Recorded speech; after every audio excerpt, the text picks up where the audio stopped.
at 609-927-1100. And now, here's AC Mike.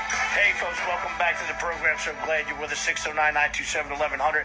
Listen, we're talking hoops. We're talking Stockton University here on the AC Mike Show, having a good time. Martin, we had left off, coming over from Bulgaria. Family sacrifices. I'm sure that it was beyond what we would have. Just that whole. I moved from one town to the other. I'm like, oh my God, I got to. Coming from another country to here, it's a lot. It's a big thing to get used to the customs and what's happening. And then you come to this sleepy little town too, Cape May, which I love. Listen, I love that place, and and then it just turns into the summertime, and then what they do in the wintertime with the lights. What was that like as a kid, and your sister again, and give us that Wildwood Catholic experience as well. Yeah, I mean, it wasn't easy because in Bulgaria I grew up in the capital, in the city, the major city. So coming to a small town, summertime was great, but once winter hits, got quiet, huh? Yeah, it was kind of depressing, especially for a young kid. But like I said, I wouldn't change anything about it. I mean, I ended up going to Lower Cape May actually for the first 2 years of high school. Played basketball there. I had a good time. Actually, Coach Bitt saw a couple of my games as a freshman.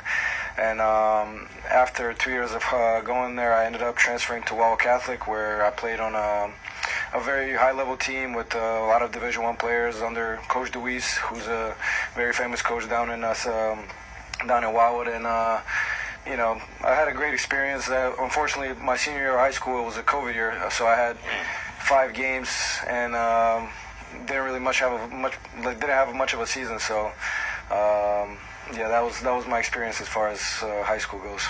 And then coming over to Stockton as a freshman, or did you go? No, I actually went to Texas in a junior college. Okay. Yeah, I was in Ranger College. Coach Larry Brown recruited me, and I ended up going there for 1 year. That was a big year for me in terms of like personal growth and kind of becoming like an adult and being away from my family. I couldn't really go back for Thanksgiving and things like that. I was, far away, and I had to grow up fast. And unfortunately, at the end of that season, the coach kind of retired, and he was expecting his son, who was an assistant coach, to take over the job, but unfortunately they didn't give it to him. So I was supposed to go back for the second year, but once the new coach came in, he said, 15 of the guys that were there on scholarship, I'm letting you go. I'm bringing 15 of my new guys. So I was kind of left in the dust a little bit in terms of I don't know what to do now. And I think I had a mutual friend that played at Stockton, Kyan Flanders, who was also down from Wildwood. We were good friends before that. And I kind of asked him about, Stockton and Coach Bitt and things like that, and he told me, he'll put a word out for me. And that's when Coach Bitt kind of reached out and said, hey, if you don't have a place to play, like, we would love to have you here. And that's how I ended up at Stockton. Yeah. So, Coach Bitt, David, one of the things I wanted to talk about, young man, Wildwood Catholic and Cape May as well, but, overseas, but the program, my point in being is that it has expanded itself. You have the number, and I know Mike has told me several times, in the fours as well as far as D3 schools. And what Stockton has brought itself to is I would say national, again, stop me if I'm wrong, but nationally known. Your Sweet 16s, and then to have young men like this to come over, it's a big responsibility to teach them the X's and O's, so to speak, but also to be young men. And it sounds like this guy came with some of that on his own already. Yeah, well, I don't want to devalue what I walked into, because it was a great program before. Coach Matthews had developed a national program. If there's one thing I think I've done is kind of make it a little more fun to watch. Coach Matthews was so old school. He liked the games in the 50s and 60s, and I'd rather get up and down. And bet that's fun for these guys. Yeah, as well. Sure. And I think it's better for recruiting. I think it's better. I think it's better for the fans. And as time goes on, analytically, the games change a lot. Your best shots are usually taken early in the shot clock. Coach Matthews and I will talk almost after every game, and he'll cringe at our scores. He scored 106 points. He's like dizzy watching this. But that's the way I prefer to play, and it's kind of I'd rather coach that way. And I think we do work very hard recruiting. So if you have better players, the more points and more possessions there are, the more it benefits the better team, and you're less likely to get upset. So that's one of the reasons we play that way. And the mission of the program is to teach life skills through the game of basketball, and we have a set of core values, and we try to really just follow the mission, follow the values, and let winning take care of itself. And really don't talk about winning. We just think winning will be a byproduct of doing things the right way. Like I said, we're life skills. So every decision we make is this going to help this young man when he leaves Stockton? And there can be a lot of conflict as it's going on, because the kids don't want to hear about the life skills sometimes. They don't want to hear about your core values. They don't want to be challenged sometimes. So I think as a coach, you can't be afraid of conflict, and you can't be afraid of disagreements, and you can't be afraid of a kid not liking you for 2 hours because you're what's right and wrong, and the kids aren't quite sure. And there is a lack of trust at times. No matter how good your program's been, kids come in and they'll try to get away with doing it the easy way. And that easy way doesn't win. Fundamentals win in every sport.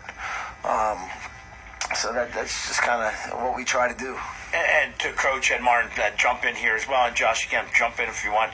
And the transfer, and we're going to talk more basketball in the next segment, and how folks can come out and check out the team. But the life skills. You talk about it because it's all as we go through life, whether it's 18, 19, 20 years old, 40, 50, whatever, you're consistently always learning. That's one thing consistent about that. I may not be consistent, but you're going to learn either one the hard way or no way, and that's one of the things that transfer over when it comes to sports. I don't want to say this, you're around it a lot more than I. I've had a bunch of nieces and nephews and friends as well with kids and my own. It's a little different, but it transfers over, and you spoke on it, Martin.